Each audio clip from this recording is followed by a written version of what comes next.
Forget frequently asked questions. Common sense, common knowledge, or Google. How about advice from a real genius? 95% of people in any profession are good enough to be qualified and licensed. 5% go above and beyond. They become very good at what they do, but only 0.1% are real geniuses. Richard Jacobs has made it his life's mission to find them for you. He hunts down and interviews geniuses in every field: sleep science, cancer, stem cells, ketogenic diets, and more. Here come the geniuses. This is the Finding Genius Podcast with Richard Jacobs. Before we begin, a note from our sponsor. I'm Richard Jacobs, Executive Director of the nonprofit Finding Genius Foundation and host of the Finding Genius Podcast. In late 2016, I was rear-ended at 65 miles an hour by a truck on the highway, which sent me off-road into a ditch. The impact of the collision gave me a concussion and other injuries. At the hospital, a CT scan showed that I had thyroid nodules, which turned out to be cancer. It was then, when I had a biopsy in my neck, that I realized even if I was a millionaire, I wouldn't want a second or a third biopsy due to the pain and the invasiveness of it. And appointments at that time for thyroid experts were 3 to 6 months out. And I was worried about dying now, even if that was irrational. So because of this, I've decided to raise money to conduct a literature review on steroids, on the causes of anxiety and depression, a condition that affects well over 50 million people in the United States and hundreds of millions worldwide. Our goal is to create a codex, a guide that reveals all possible treatments for anxiety and depression for people that live with the condition, or for loved ones that have it, as my wife and my son do. To find out more about our fundraiser, visit findinggeniusfoundation.org and click on current initiatives. And now, to our guest.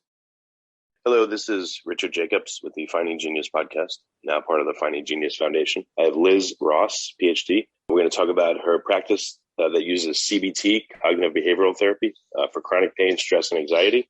Her website is drlizross.com, and Liz is L-I-Z, so it's drlizross.com.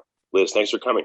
Thank you so much for having me. Yeah, tell me about your background a bit and then how you got into CBT psychotherapy. Yeah, sure. So, I've always had an interest in the mind-body relationship, even from a young age. I've always had an interest in psychology and in psychotherapy and wanted to do this as a career. And, throughout my training, I was lucky enough to have several rotations in hospitals and in primary care settings and things like that, where I was able to be kind of exposed to both worlds, medical world, the psychological world.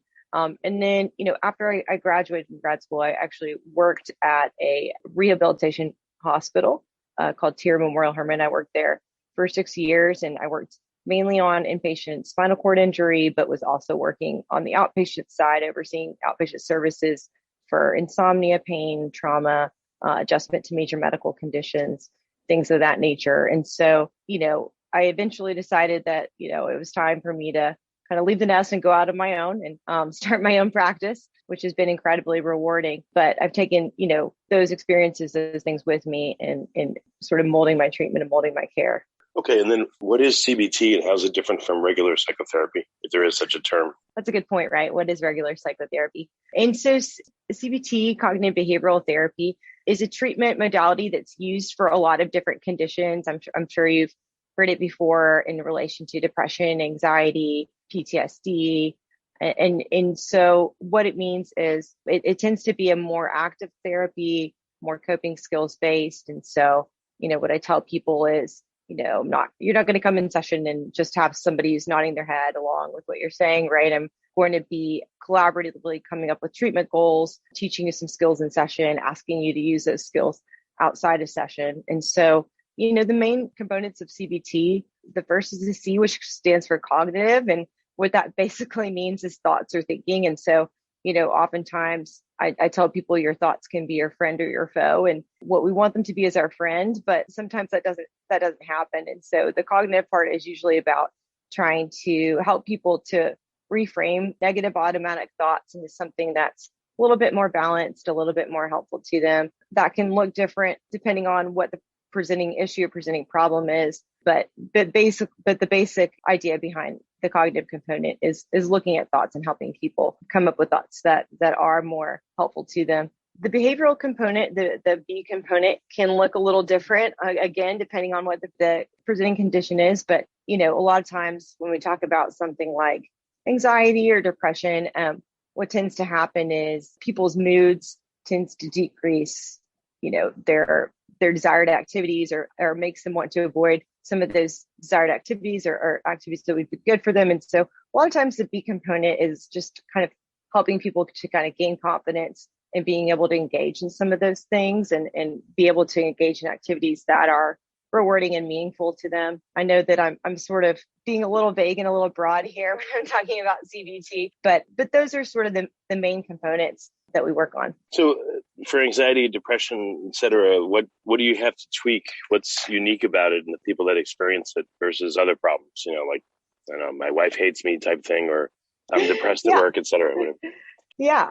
Those are good questions. So when you talk about depression, oftentimes people see things through a very negative lens, and that's kind of what depression does, and kind of cast a dark cloud over your head. And a lot of times people's thoughts tend to be pretty negative. They tend to be a little bit more they ruminate about things perhaps that happened in the past that already happened, that they might be sort of beating up on themselves for or something like that. And so, again, you're trying to help them to see things in a more balanced way, right? They're only attending to kind of the negative information, and then their brain tends to ignore the positive or neutral information, right? And so you're trying to get them to kind of broaden their perspective a little bit there. And a lot of times, when people are depressed, it's, their negative thoughts are about maybe themselves, the world, other people. And those are usually some of the main targets that you're looking at. With something like anxiety, the thoughts tend to be a bit more future-based, and they tend to be, related to perceived risk or how dangerous something is, and thinking that, things that might be more dangerous or lead to more negative outcomes than they actually do. And so, what I tell people is when anxiety is working the way it's supposed to, it actually, protects you from bad things, right? It protects you from, if you get to a tall building, you look over the ledge and your heart rate starts increasing, that's a dangerous situation, right? Your anxiety is working well. Anxiety can just be really overprotective. And so it's telling you all of these situations are kind of more hazardous, more dangerous, going to lead to more negative outcomes than they actually are. And so when I'm talking to people about anxiety and anxious thoughts, a lot of times you're trying to target those kind of future-oriented worries about outcome and worry about risk. Well, in a session, if someone's feeling good right then and there, how's the session versus like they're actively in a depressive period where they're actively anxious at that point? Yeah, that's a really, really good question. So sometimes people will say, oh, you caught me on a really good day. This isn't a good day for therapy or something like that. And, there's some truth to that, right? It's like you just get like a slice of what's going on with them, right? In that moment. So a lot of times I have people track things between sessions. I might have them track their thoughts or track their moods or track their sleep or whatever it is. So I'm getting a bit of a broader picture of what's going on with them rather than just that hour that I'm meeting with them a week. That's a good question. Well, what happens if someone goes through depressive periods? Do you have them journal about what they're thinking, and then if they read it when they're not feeling depressed, do they react strangely to it? Do they say this is alien, or they go, oh yeah, I remember feeling that? Like, is there a disconnect when someone's depressed or anxious from the normal thought process? Do they have a kind of temporary amnesia when they're in that state? Maybe a little bit. Like maybe they look back at their thoughts and say, wow, that was pretty dark, or that was, I'm not thinking that way now. And I think that particularly comes up. Recently had a conversation with a client about this, is like kind of those middle of the night thoughts, like some of those things you worry about or think about in the middle of the night, and you wake up the next morning and you're kind of like, why was I even thinking about that? Why was I even worried about that? Over the course of treatment and therapy, usually, their moods aren't vacillating that drastically where they would have written something down, 3 days before and then just said, I can't believe I was thinking that way. I mean, sometimes that happens, but usually if they're bringing something to me in therapy, it's something that they're still a thought that they're still kind of struggling with. Okay. I mean, but again, what's patients' reactions so they'll say, oh, that was really dark, or I wasn't feeling good that day. But are there any insights they get by journaling when they're not feeling good, and then they look at it when they are feeling good?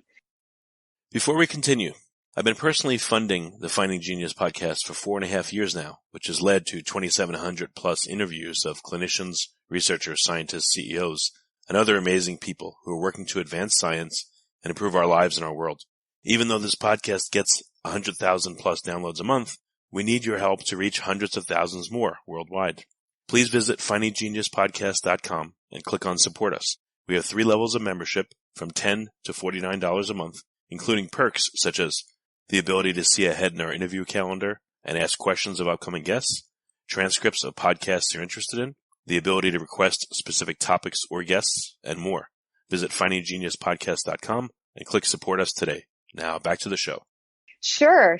Absolutely. And I think it also speaks to just, sometimes what you're trying to drive home is just that, like you're saying, that a lot of times emotions can be temporary, right? And when you're in it, it's hard to see that, right? It's hard to say, I'm not going to feel this horrible forever, right? But then you kind of get that perspective of feeling a little better. And then you look back and you're like, wow, I can't believe I was feeling that way. Or, or vice versa, right?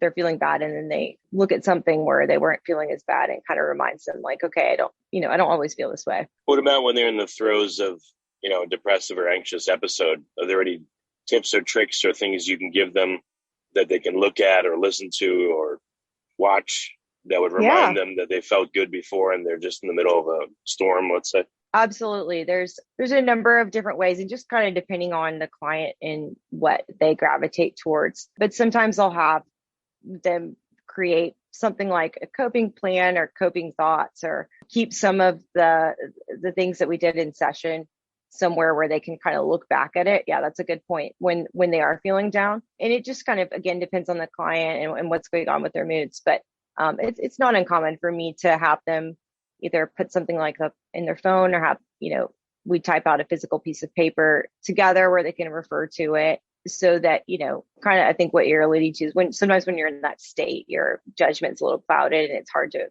remember all of that. And so just having something on hand can be really helpful. Well, like in the movies, they'll have like some rich person that dies and then they'll watch the video.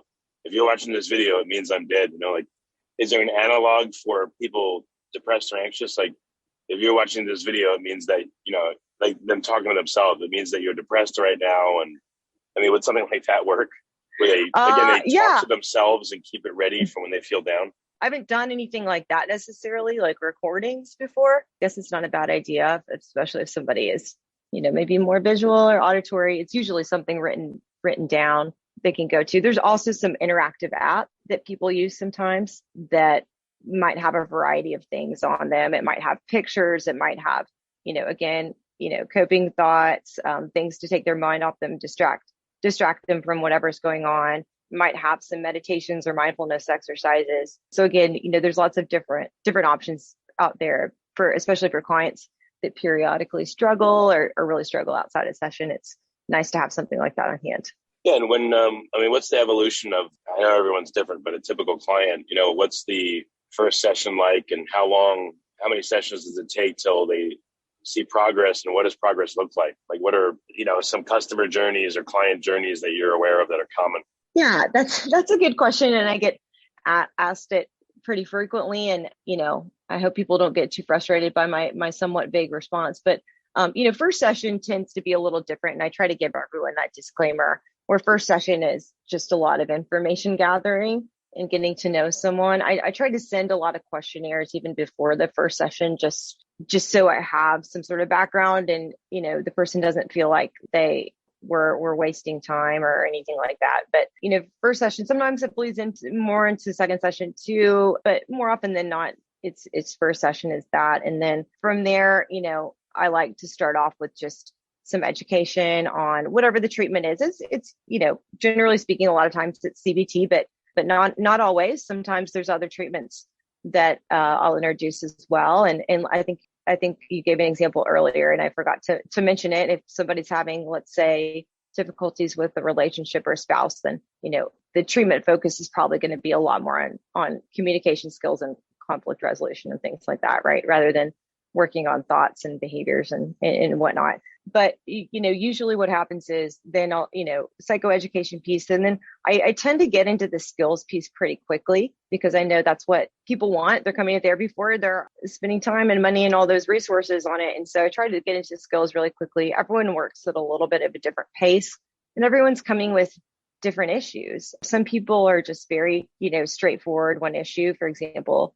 If you like this podcast, please click the link in the description to subscribe and review us on iTunes. I get a lot of just very straightforward insomnia.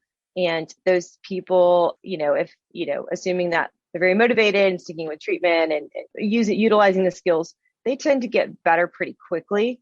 And usually, the marker there is pretty obvious in terms of progress. You're looking at their sleep and how much sleep they're getting. With something like depression or anxiety, it can take a little longer, obviously, and particularly if somebody has a history of trauma or something like that, that's also in there as well. And it might be more of like a slow chipping away rather than, these big sweeping changes all at once. So, generally speaking, my treatments are pretty short term. Usually I give people I'll say around 3 months, but again, it just really depends on what's going on with the person, what they're needing from treatment, the pace that they're comfortable with, et cetera, et cetera. Do people getting this therapy have the expectation they can be fixed quickly? Or do they have the opposite one? Like, I'll try it, but I don't think this is going to work, or this will take years or, decades. Like, what are the expectations you are sensing from people or hearing? Yeah, that's a good question. And part of the reason that I try not to give them a specific number is because sometimes when I give people a specific number, then they get really fixated on that number of sessions. But, I think people who come to me know that I do short-term empirically supported treatments. And it's, again, pretty skills-based, a lot of back and forth that, that's the type of therapist they're looking for usually. And knowing that that's what I'm providing. Of course, I have some people who want to continue just with supportive therapy. And then we'll kind of change the frequency of therapy. Like maybe they just want once a month check-ins or something like that, or every other week or whatever it is. And I'm flexible. I'm okay with that as well. And certainly understand the need for ongoing support, particularly, again, depending on what's going on with people. So I would say everybody has a little bit different expectations going in. Luckily I don't get too many who just from the start say this isn't going to work. That doesn't happen that frequently, luckily. Oh, good. What do people tell you, though, as you do the sessions? Like, what's their feedback? Do they feel a bit lighter? Do they say, this situation came up and I reacted better than I normally do? Thank you. Or like, what kind of feedback do you get? Yeah. I mean, it feels a little strange to toot my own horn, right? But it's really about, it's about them using the skills, right? And so, again, usually when people are doing that well, they're usually reporting positive outcomes or reporting that they're feeling better, things are going better. They're feeling like they're taking back control of their life. And usually that's a great feeling. Okay. I'm not asking you to practice psychotherapy on listeners, but can you tell them of a skill or two that may be helpful to them? And again, we have the disclaimer, you're not practicing medicine on a podcast, but can you tell them one or two things that may be helpful? Yeah. Oh man, I've got so many. So that's a really good question. Again, and it kind of depends on what people are coming in with, and it's really not one size fits all. But a lot of people do really cling to and like and appreciate some of the mindfulness skills. I know that they're very popular right now. A lot of people come in and already actually are using them, which is great. Nothing is one size fits all. And I always tell people, if you try it and you don't like it, don't get discouraged. You try it again, or maybe it's not for you, and that's okay. That's a pretty, again, accessible, easy one for people to use and look up. I would say, again, I tend to use a lot of CBT. I tend to use a lot of the cognitive reframing and helping people to reframe their thoughts. It's a little bit harder, I would say, for people to teach that to themselves, although not impossible. So I would say that, another one, I tend to also, people tend to want to discuss communication and how to communicate with people in their lives that are important to them. For obvious reasons, relationships are really important. And so a lot of times I'll work with people on communication skills as well. And when people come to you, there's acute problems like, if someone says you have cancer, obviously you'll probably be thrown into a depression, or, your spouse wants to divorce you, or you lose your job, or you get hurt catastrophically, or someone dies. Right. But then there's the chronic, longer term stuff. So what, you get both kinds of patients, and like, what are the main differentiators between them? I do get both kinds of patients. So I get people with, had no issue, relatively very few issues in their life. And then all of a sudden they're hit with something really horrible, right? That happens to them. And it's about helping them to kind of accept their new reality and helping them to adjust to their new reality. Right. And then you get people who have kind of, like you said, more chronic, long-term issues. And so, with the group number one, you might work a little bit more on things like acceptance and helping them to redefine their values and kind of redefine, what's important to them, what they want to focus on. It might look a little bit different what you're emphasizing in those sessions.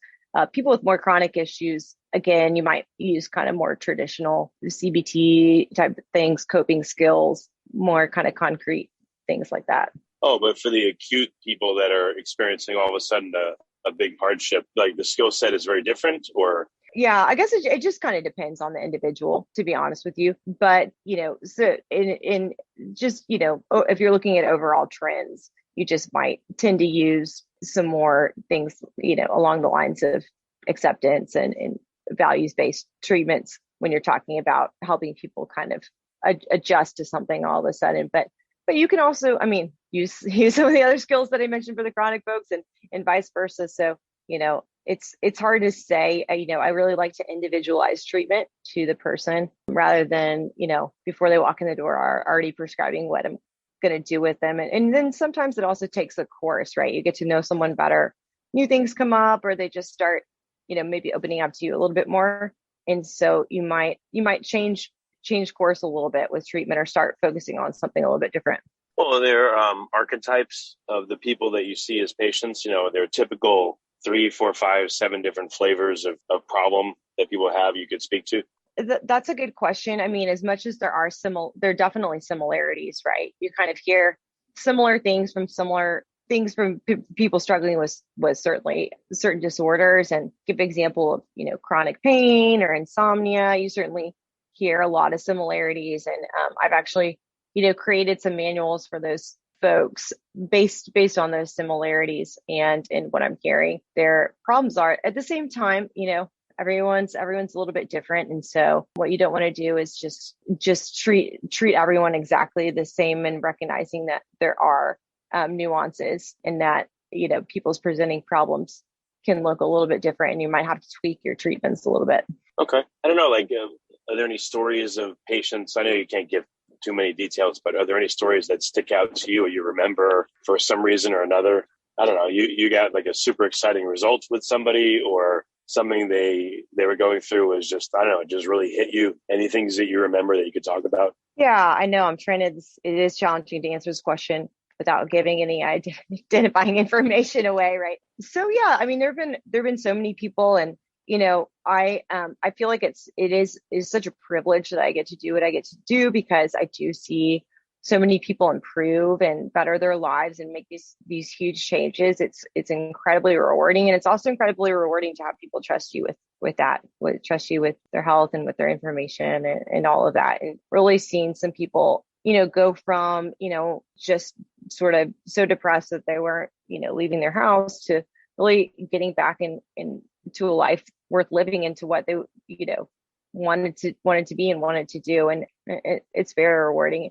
And I will say again, with some of these really with some of these treatments, some of these sort of more straightforward presentations, you do see, like, for example, with sleep disorders and insomnia in particular, you tend to see results really, really fast, which is a nice balance, because, again, with other people, it's not always that fast. So it's always, you get that, it's sort of refreshing that, okay, a couple of sessions ago, you were telling me that, this problem with sleep was bothering you so much that you felt like you're never going to get out of it, and it was such a trap. And now, you're feeling great and refreshed, and your whole life is different. And so it's such a privilege to be able to share that with folks and to see that in folks. And I try not to take that for granted. How has COVID scrambled people's brains in the past year and a half? What are you noticing? I'm assuming that, but yeah, what are you noticing? Yeah, it's been really interesting. I mean, it's been really interesting in a number of ways. But I think one thing it's forced people to do is that it's forced people to be very reflective on their lives. You're sort of, especially in the beginning of the pandemic, taking away so much of the noise and so much of the extra stuff.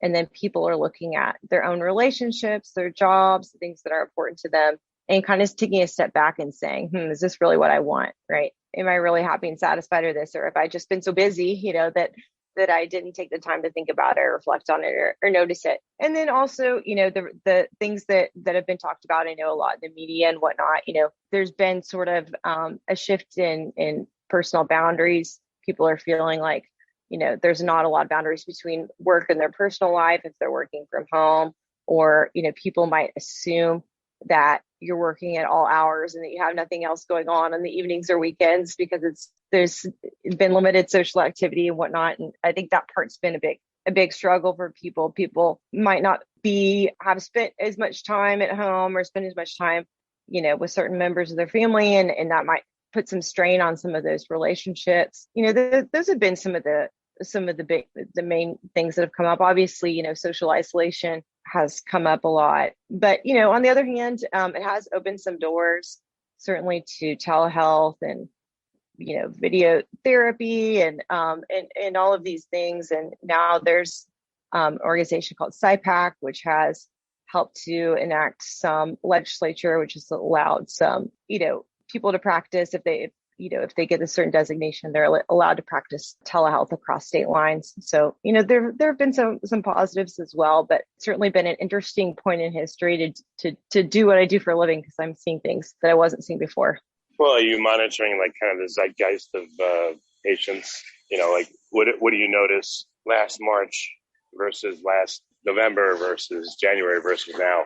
Are you seeing an evolution of thinking in people? Yeah, maybe I should have been tracking that better. I am seeing an evolution in thinking about people. And certainly at this point in time, people are feeling a lot more hopeful than they were at the beginning of the pandemic or even in the middle of the pandemic. So that's been really nice to see. People are starting to kind of quote unquote get more back to normal. And what I often say is, it's not like when people were coming and seeing me during COVID, it wasn't like the problems they were reporting were even necessarily new problems. There were just maybe things that they hadn't faced before or hadn't spent a lot of time thinking about before that were just exacerbated by COVID or coming to light because, again, they didn't have a lot of other distractions. So what do you see now? Are people, are people coming out of it mentally, or are they still in it? Like, what are you observing? Yeah, that's a good question. It's interesting. I've been talking to my colleagues about this as well. It's been busier than ever recently, and it's hard for me to understand that. I'm still trying to understand why so many people are seeking services right now when it seems like, okay, things are, again, improving and getting better. But I think, part of what happened, again, is people had this reflective period, or now they're kind of feeling like, okay, I need to kind of get back on track or get back into things. And again, some people, COVID had all these issues come up, and now they're just starting to address them. So, well, I heard there's like reentry therapy for some people that are, they were so traumatized by all this that they feel like they can't go back to normal life. They can't go out and interact with people, or they don't know how to interact with people. Do you see that? Mm-hmm.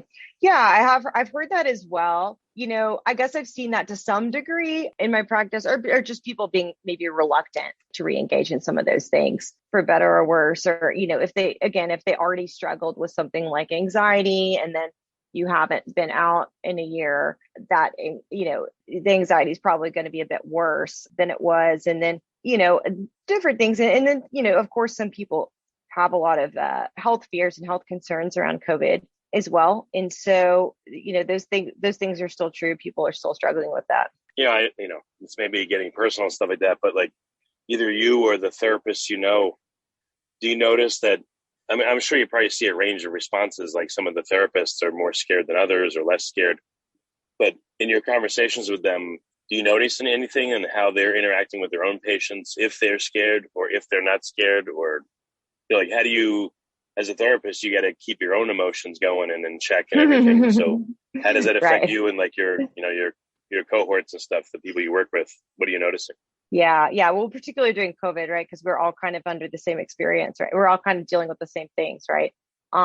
So yeah, sometimes what your clients are talking about might hit a little bit closer to home with you. And I think it is important to be mindful of those things. People are always going to bring up things that remind you, or, there's always going to be a client or two that's going to bring up something that reminds you of something personal to you, right? And so, you've got to be mindful of that and keep it in check and kind of be aware of maybe how your own biases might be impacting your treatment or care in that way. Yeah. Do you receive training? I guess you must, right? Like, how important is training for a psychologist or psychotherapist to understand what's going on in their own mind and not put themselves into the conversation inadvertently?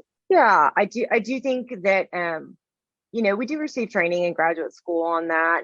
And again, I think the first step is just kind of being aware. One thing that I do, and I know a lot of my colleagues do, are we have what's called peer supervision groups, which means that, meet with my colleagues regularly to discuss some of those issues, some things that come up with clients where you're feeling maybe challenged with what's going on, or that, maybe it's eliciting something personal in you. So you have some outlets to discuss that with other therapists as well. So what do you see as the future of therapy from this point on? Anything new and exciting coming, or, what are you noticing right now? Yeah, that's a really good question. And again, I think as much as there's been a lot of obvious, negative things that have come out of the pandemic, I think one of the big positives is that it's really opened the door to telehealth and people feeling like they might have more options and care that way, especially if, you're living in a rural community where you might not have access to as many practitioners. I think that trend's going to continue, and it's been really interesting.